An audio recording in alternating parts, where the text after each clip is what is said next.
Сәлем достар, қалдарың қалай? Бүгін менің ертегілер елінде каналымда Гүлия Айтуғанованың «Кім мықты» дейтін шағын әңгімесі оқылады. Ендеше мен оқып берейін. Сырылдап сөмкенің аузы ашылғанда ішінен бір топ оқу құралдары шықты. Үстелдің үстіне дүрс етіп құлаған қалам, қарындаш, бояу, сызғыш, өшіргіш қораптың ішінен ақтарылып түсіп, жан-жаққа ентелей жайғасты.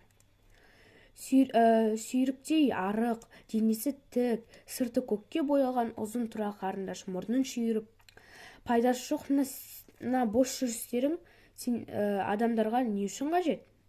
Ал менің адам өмірінде барым қандай жақсы. Менсіз әртүрлі сызықтар мен суреттерді, бейнелерді құрастырып, сурет салу мүмкін емес. Қолға өте ыңғайлымын, деді басын көкке көтеріп. Масаттанып тұрған қарындашқа өшіргіш жан таласа тіл қатты. Екі езуі екі құлағына жетіп, мысқылдап күлген өшіргіш ернін дүрдитіп. Менің қолымнан келмейтіні жоқ.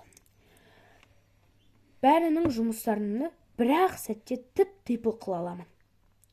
Салған сурет болсын, жазған жазу болсын, түгелдей өшіріп салу қиын емес.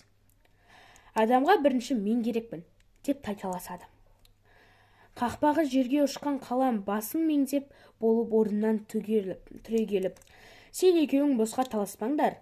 Мен тұрғанда сендердің бірінші сөз алып мақтағандарың жарамады. Күнделікті өмірде қолданып жүрген жазу құралынсыз адамзат дамымайды. Ойлап қарасаңыз, қаламсыз өмір сүру өте қиын болар еді. Егер ежелгі адамдар секілді құс қауырсынмен әлі күнге дейін жазатын болса, маңызды құжаттар жазу кезінде сыя төгіліп, қағазды бүлдірерді.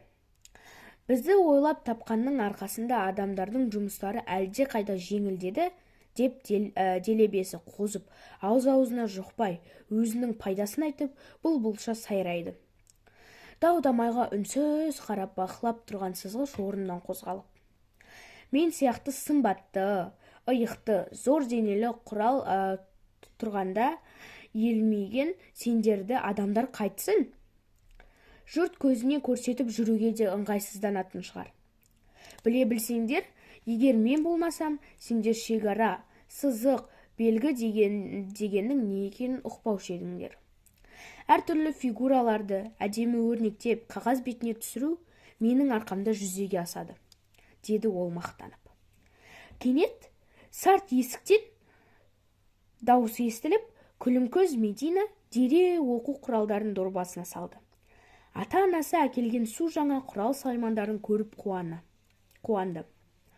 Ескі құралдарды қоқыс жәшігіне лақтырып, су жаңа қарындаш, сызғыш, өшіргіш, қалам үстел үстіне жайғастырды.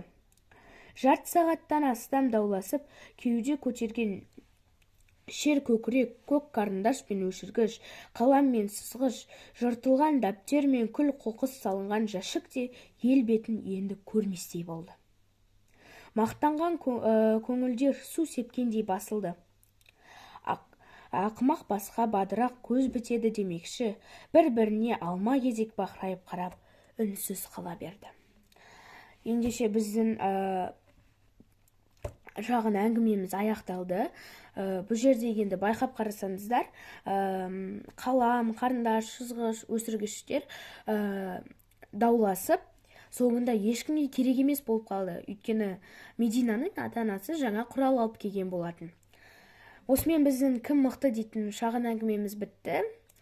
Енді келесі кездескенше сау болыңыздар.